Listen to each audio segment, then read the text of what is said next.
So, poker is a game where everyone is dealt 2 cards, and they have to use the cards in their hand and 3 out of the 5 cards on the table to come up with the best combination. So, if we say we have 4 people playing, and then we burn the first card, and then we put 3 down here for the flop, burn the second card, another one for the flop, burn the third card, and then the 5th one for the flop. And then, if this person here is a dealer, the person to the left of the dealer starts, so this person here will start, and they have to match the big blind and small blind. So this is the small blind, the left of the dealer, and then the big blind is to left of the dealer. And then this person here will start, in fact, and they have to match the minimum amount of money put in by a second player to enter the game and to finish the round. So say everyone matches and puts in the same amount of money, then the dealer, me, will pick up all the money from all the players, set it aside, and then the next round of betting goes. And the next round of betting, we turn over the first 3 cards, and then the system starts again. So left of the leader start, they can either fold, where they turn their cards over and they exit the game. They can either raise, where they put in more money, or they can either hold, what's it called? Check, where they put no money in. That's when they like knock on the table. Yeah. So say let's say the first person raises by 60. This person can then fold, and they might lead the game. And then this person can either check, where they put more money in, or they can either raise again. And then it'll keep going around until everyone's either betted the same amount, or everyone's folded. So say these 3 people stay in. Collect the cards of the person who's folded, and then the next card is for the turnover, and the process continues until you've turned over all the cards. And then after that's done, the players show their hands, and they match up the highest combination. So this person here, they've got a pair of aces and a pair of tens, just 2 pairs. This person here has got a pair of tens, and that's it. And this person here has got nothing, high card 5. So this is the combination of the different cards you can have, with the best being the royal flush, and the worst being just a high card. So high card 2 is the worst. Things get a bit tricky when people have different amounts of money because they haven't got enough chips at the start. Not everyone has to show their cards. The last person to raise, so say this person here raised last, they have to show their cards. The other 2 players do not have to show their cards, and they can, if they know they've lost, they can slide their cards over to the dealer, turn face down. So for a split pot, things get a bit more confusing. So say this person here has these many chips, and these 2 people have this many chips, and they all want to bet. This person here can only bet 3 red chips, only 60. And the other 2 people have to match it, but then now this person's run out of money, they can't bet anymore, and they're all in. So this will be the first pot. But if this person here wants to raise more than that, obviously they can't match it, but this person can. So then you have 2 pots. So this pot here is being competed for by all 3 players, whereas this pot here is only being competed for these 2. So say this person wins, because they're competing for both pots, they will win both of them. If this person here wins, they will only win this pot here, and then this second pot will be competed for by these 2 players. And say this person wins. Like that. Anything else? This is an example hand. If these 2 players are competing for the final pot, and they've both showed their cards on the table, then as you can see, they've both got a pair of 10s and they've both got a pair of kings. It then goes down to these 2 cards to see which one's higher, and as this player has an ace over a 3, this player wins the final pot. Even though they've both got a pair of kings and both got a pair of 10s. For a second hand,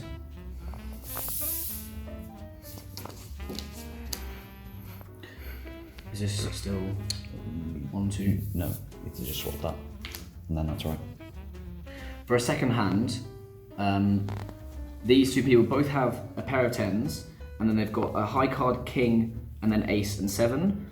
These two, the cards they have are too low to count for their hand, because you can only use 5 cards per hand, and therefore they split the pot evenly because they have the same top 5 cards. Because the best 5 cards are on the table. Cool. A couple extra rules that might come up is that after every round, the dealer chip moves once clockwise around the table, and the cards are reshuffled before being redealt. Cool. Go. The same player cannot raise twice consecutively. There has to be a second player who raises between each raise of that player. Do you want to show that visually with the 2 stacks? So if this person here raises by 40 and this person matches, this person isn't then allowed to raise again. They have to wait for a third or second player to raise before they're allowed to do it, and this resets after every round. Mm-hmm. Additionally, each raise has to be double the previous raise. So if this person raises by 40, this person can't then raise by just 1 single red chip. They have to raise by 2, and then the third raise would be 8 chips. And that resets after every round as well. And go. To summarise, it's 2 cards per player. The dealer chip moves left clockwise each round, and the small blind is to the left of the dealer, and the big blind is left of the small blind. On the first round, the players have a choice of checking, where they don't put any money in, where they raise, where they put money in, or they fold, where they exit their game, their cards down. Once money is on the table, they have the option to call, which is the equivalent of checking. They can fold or they can raise. What else? Oh yeah. You deal the 2. Make sure that when you deal the cards, you deal all the players' cards, and then you burn 1 card from the deck, and then you place 3 for the fold, burn a second card, a 4 for the fold, and burn a third card, and then you've got 5 cards down for the flop even. Cool. Thank you, Joe. So craps is a game of 2 phases: off phase, on phase. It's a dice rolling game, and what matters is the result of the 2 dice you roll. Alright, so in the off phase, you can start by betting on the pass line or the don't pass bar. The pass line will win if you roll a 7 or an 11 from the combination of 2 dice. The don't pass bar will win if you roll a 2, a 3 or a 12 from the combination of 2 dice. And it's the same up on both sides and the same on either half of the board.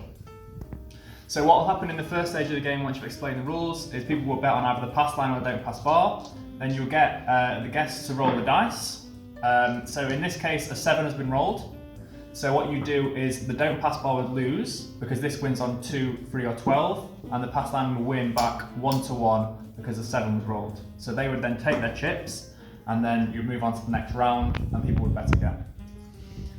So if you roll any number other than a 7 or 11 or a 2, 3, 12, then for example a 5, you move into the on phase. And now the point, which is this weird glass thing, becomes 5, and it doesn't matter where you put it on each side. These bets are now frozen until the end of the round, and they'll be paid out at the end of the game. So the game will end in this scenario if you roll a 5 or a 7. So in general, the game ends if you roll the point or you roll a 7. So that's always the same, point or 7. So now that we're in the on phase, you can bet on the rest of the board. So betting on 6 or 8 gives you back 1-1 odds that you roll either a 6 or an 8. So it doesn't matter where you put it in this square, you're betting on 6 or 8 to be rolled. Field is betting on any of these numbers here to be rolled at a 1-1 odds, and 2 and 12 pay double.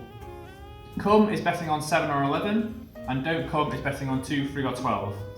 These are betting on a 6 or an 8. These are one-time bets, and the odds on these are 6 to 1, 7 to 1, 8 to 1 moving out. So just remember to do that with your fingers. And then these are specific doubles to be rolled. these ones here, because they're such high odds, are one-time bets. So, for example, Snake Eyes is a popular one, double one. Any craps is betting on either 2, 3, or 12. 7 is 7, self-explanatory. A few little special rules in this game is betting on these 4 up here. If you bet on these and a soft version is rolled, then you will lose, but if you don't roll the soft version, then it's not a problem.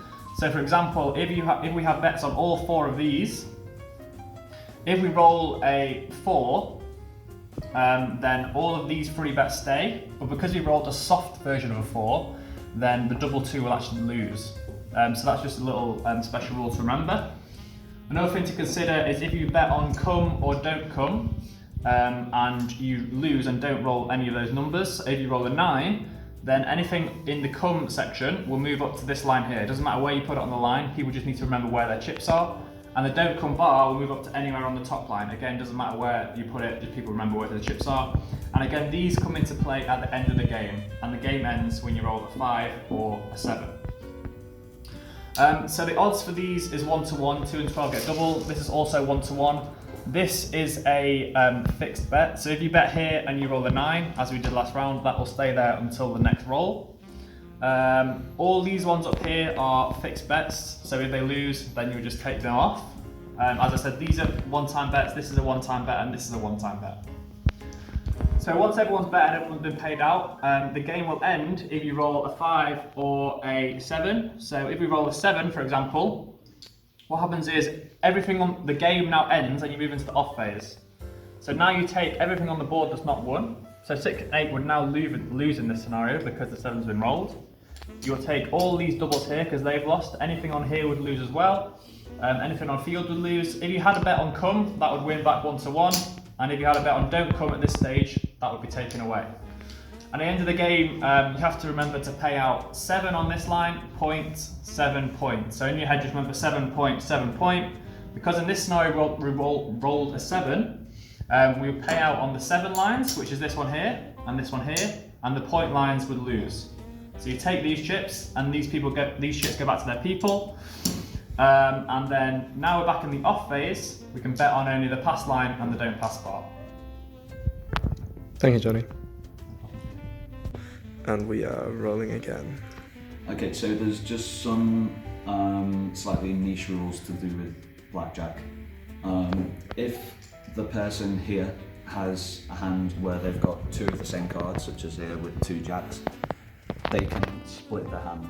So splitting the hand essentially means if they've got 2 red chips in, they can split the hand and then play 2 hands, but that means they need to put in the same amount of money again, and they'll play with 2 hands, so they'll get given an extra card each. 19 and 18, they'll probably stick on that. This person, because the total value of their cards is 9, 10 or 11, they can do something which is doubling down. So they have to double their bet, which means that they have to put twice as much money in, but then they're only allowed to receive 1 more card, and then that's their hand. This is just because they can see, oh, if I get a picture card or a 10, then I'm probably going to get very close to 21, and they want to maximise their chances. There is something called an insurance with blackjack, and this happens when the dealer has their face-up card is an ace, because that means that then the dealer can get blackjack with just 1 more turn of the card. So you have to put in at least as much as you've already bet on your hand. So for instance, this person might choose to insure both of their hands. Then say the dealer turns it over, it's not blackjack, this insurance money gets taken away, but say that the dealer did have blackjack, then they would lose this money, but they would get paid out 2 to 1 on the insurance. So they've effectively won even though they've actually lost. That's it, isn't it, really? Okay. Still rolling? Yeah. So one further point to make is if the dealer and one of the players have the same hand, then rather than taking their money, you'll just give them their money back. Because the casino is all about making people want to play more. So we give them the benefit of the doubt and give them their money back if they draw with the dealer. Cool. We are live. Right, okay, so this is blackjack. This is what's commonly referred to as 21. So to start the game of blackjack, everyone that's playing needs to place their bets before any cards are dealt. So it's completely personal preference for the players. They can bet as much money as they want. They're not playing against each other, they're only playing against the dealer, which is me. So then I deal to the furthest left person first, and you deal all the cards face up to all of the people playing. Then I deal myself one face down. I deal everyone else another 2 cards, and deal myself one face up. And so now it's their choice whether they ask for an extra card or stick with what they've got. Dealer has to draw up to 16, so if the dealer's cards values is worth up to 16, then they have to draw another card. If it's above 16, they have to stick. So that's the whole premise of the game, is people normally ask what's a good hand. You normally say if it's above 17, you've probably got quite a good hand. Did you mention that what the value of each card is? Yeah, okay. So when a picture card is drawn, a picture card is worth 10, and an ace is worth either 1 or 11. So it is possible to get 21 from just 2 cards, which is either a 10 or a picture card and an ace.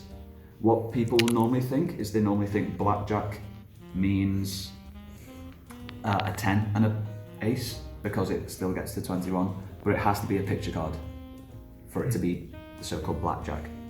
So people will go through the round of betting. This person will probably stay, this person will probably twist, and because now their value of the cards is 24, they've gone bust. So what I normally do is just turn their cards over, and that indicates that they're bust. I'm not going to touch their money just for now, because I'll come back to it at the end of the game. This person's on 13, they'll give them another card. Again, they're bust, and this person is on, let's say that's 18, because it's an ace and a 7. So then, after they've received all of their cards, the dealer then turns over their cards. So I've got 13, so I have to draw another one. And then I've got 23, so the dealer is bust. So that means that this person wins and they get paid out 1-to-1. This person loses because they're bust, but because I've gone bust as well, you don't take the money from them, you just give them their money back. And then this person again has won. So there we go. And then you collect all of the cards and begin a new round. Sweet. So I'll mention the insurance and blackjack as well. So you don't have to choose between. Right, welcome to roulette. I'll teach you how to do it. So the gist of it is, you have that big wheel thing, you have a ball, you spin the wheel, chuck the ball in, and it lands on a certain colour/number. It's quite a straightforward game. You use this ring to show where the ball lands. So for example, it lands on a black 22. Then you look at all the bets and see whether or not they've won. So for example, I'm going to just put a bet everywhere. You can bet on this row. These are all 1-to-1. So because you're essentially betting on half of all the possible outcomes. So if you bet on black, half the numbers are black. It makes sense that you get double of your money back. For this one, do you want to come a bit closer and film the thing from the back?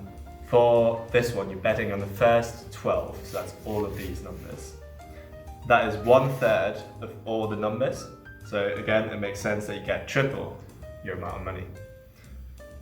These are all pretty straightforward. 19 to 36, that's again half of everything. Odd, even, that makes sense. These are all 1/3, so you get triple your money.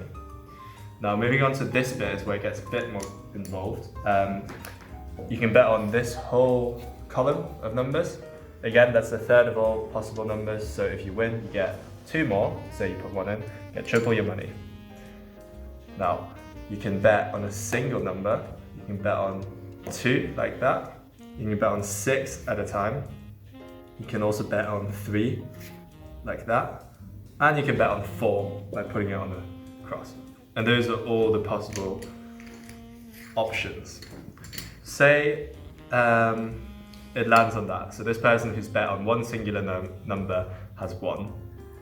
That's 1/36 of all the numbers, so they get 36 times their money.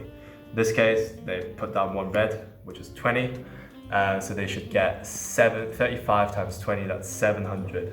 You can then use different colours to make up that amount of money. If it's, say, a black 20, you spun the wheel and it lands on the black 20, they bet on 2 out of 36, so they should get 18 times their money. That's how much they leave with. So in this case, they put down 20. They should leave with 20 times 18, which is 360. So they get an additional 340, which is like 3 blues and 2 reds. Here again, say you rolled it and it landed on the black 15.